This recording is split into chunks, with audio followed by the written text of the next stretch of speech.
জ্ঞান যোগ প্রবেশিকা। প্রত্যক্ষ জ্ঞান কিরূপে সম্ভব হয়? আমার সামনের দেওয়ালটি আমার উপর একটি ছাপ ফেলিতেছে, কিন্তু আমার মন সাড়া না দেওয়া পর্যন্ত আমি ওই দেওয়ালটি দেখিতে পাই না। অর্থাৎ শুধু দৃষ্টিশক্তি দ্বারাই মন দেওয়ালটিকে জানিতে পারে না। যে প্রক্রিয়ার ফলে মন দেওয়ালের প্রত্যক্ষ জ্ঞান লাভ করে তাহা একটি বুদ্ধিগত প্রক্রিয়া। এইভাবে সমগ্র বিশ্বজগৎকেই আমরা আমাদের চক্ষু ও মন বা মনন শক্তি দ্বারা দেখি। অবশ্য ইহাতে আমাদের নিজ নিজ প্রবণতার রং নিশ্চয়ই লাগে। প্রকৃত দেওয়ালটি অথবা প্রকৃত বিশ্ব মনের বাইরেই অবস্থিত, ইহা অজ্ঞাত এবং অজ্ঞেয়। আমরা যদি বিশ্বজগৎকে ক বলি, তবে আমাদের বক্তব্যটি দাঁড়াবে এইরূপ: দৃশ্যমান জগৎ সমান ক যুক্ত মন। বহির্জগৎ সম্বন্ধে যাহা সত্য, অন্তর্জগৎ সম্বন্ধেও তাহা প্রযোজ্য। মনও নিজেকে জানতে চায়, কিন্তু এই সত্তাকে জানিতে হইলে মনের মাধ্যমেই জানতে হইবে, এবং উহাও সেই দেওয়ালের মতন অজ্ঞাত। এই সত্তাকে যদি আমরা খ বলিয়া ধরি, তবে আমাদের বক্তব্যটি দাঁড়াইবে খ প্লাস মন, অন্তর্জগৎ সমান অন্তর্জগৎ। কান্টই প্রথম মনের এই প্রকার বিশ্লেষণ করিয়াছিলেন, কিন্তু বেদে বহু পূর্বে ইহা বলা হইয়াছে। অতএব এখন ইহা দাঁড়াইয়াছে যে ক এবং ক্ষয়ের অন্তর্বর্তী হইয়া মন উভয়ের উপর প্রতিক্রিয়া করিতেছে। ক যদি অজ্ঞাত হয়, তবে আমরা ইহার প্রতি যে কোনো গুণই আরোপ করি না কেন, সেগুলি সবই আমাদের মন হইতে উদ্ভূত। দেশ, কাল এবং কার্যকারণ শৃঙ্খলার মাধ্যমে মনের প্রত্যক্ষ অনুভূতি হইয়া থাকে। কাল ব্যতীত চিন্তার সঞ্চরণ এবং স্থান ব্যতীত স্থূলতর বিষয়ে কম্পন সম্ভব নয়। কার্যকারণ শৃঙ্খলা হইতেছে একটি ক্রম। আমাদের মধ্যে কম্পনগুলি আসে একত্র হয়, এইগুলির মাধ্যমেই মন বিষয়ানুভূতি লাভ করে। অতএব যাহা কিছুই মনের অতীত, তাই দেশকাল ও কার্যকারণ শৃঙ্খলার অতীত। অন্ধ ব্যক্তি স্পর্শ এবং শব্দের দ্বারা এই জগৎ অনুভব করিয়া থাকে। 5টি ইন্দ্রিয়ের অধিকারী আমাদের আছে। এই জগৎ অন্ধের জগৎ হইতে ভিন্ন রূপ। আমাদের এর মধ্যে যদি কেউ বৈদ্যুতিক তরঙ্গ দেখিবার মতো শক্তি অর্জন করে, তড়িৎ ইন্দ্রিয়ের অধিকারী হয়, তবে তাহার নিকট জগৎ ভিন্ন রূপে প্রতীত হইবে। অথচ এই বহির্জগৎ, যাকে ক বলিয়া বর্ণনা করা হইয়াছে, উহা ইহাদের সকলের সম্মুখে সর্বদা সমভাবেই বিদ্যমান রহিয়াছে। তবে প্রত্যেকেই নিজ নিজ মন লইয়া জগৎকে দেখিতেছে। জগৎও প্রত্যেকের নিকট ভিন্ন ভিন্ন রূপে প্রতীত হইতেছে।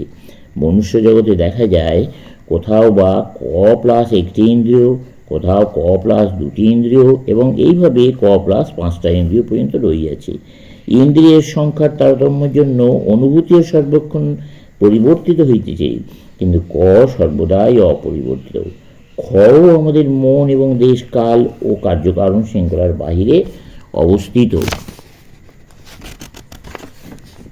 কিন্তু তোমরা প্রশ্ন করতে পারো, কিরূপে আমরা বুঝিব যে ক ও খ এই দুইটি দেশ, কাল ও কার্যকারণ শৃঙ্খলার বাহিরে বর্তমান? সত্য কথা, কালই প্রভেদ সৃষ্টি করিয়া থাকে। কালের অতীত হইলে কোনো প্রভেদ থাকে না। উভয়ই কালাতীত বলিয়া উহারা প্রকৃতই এক। মন যখন এই এককে বহির্জগৎ রূপে প্রত্যক্ষ করে, তখন মন ইহাকে নানাভাবে বলে ক, এবং অন্তর্জগৎ রূপে যখন দেখে, তখন বলে খ। এই একত্ব বর্তমান রহিয়াছে, এবং মনরূপ কাঁচের মাধ্যমে ইহা বিভিন্ন রূপে প্রত্যক্ষীভূত হইতেছে।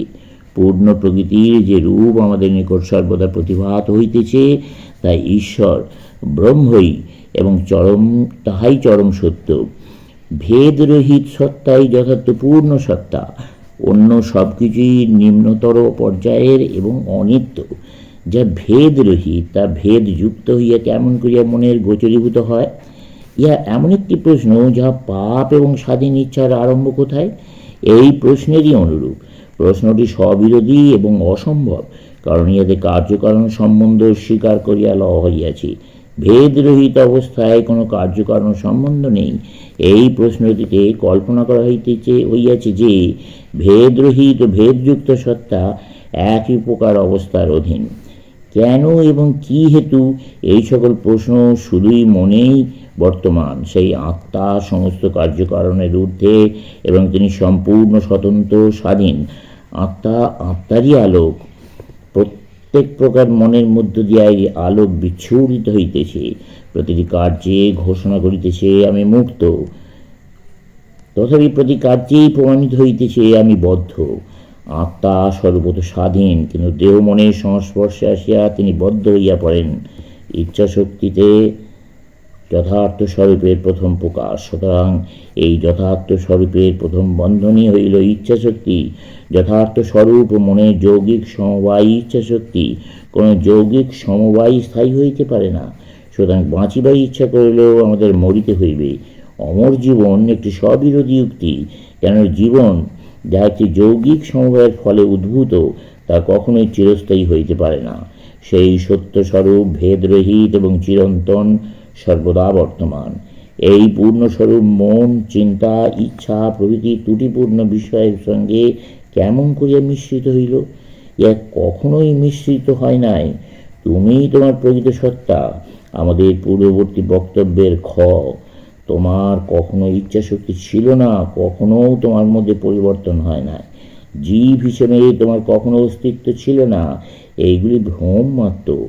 তবে তোমরা বলিবে, এই ভ্রমাত্মক জগৎ কাহার উপর প্রতিষ্ঠিত? ইহাও একটি ভ্রমাত্মক প্রশ্ন। ভ্রম শুধু ভ্রমের উপর ছাড়া সত্যের উপর প্রতিষ্ঠিত হইতে পারে না। এই সকল ভ্রমের পারে ফিরিয়া যাইবার জন্য, প্রকৃতপক্ষে মুক্ত হইবার জন্য সকলেই সংগ্রাম করিতেছে।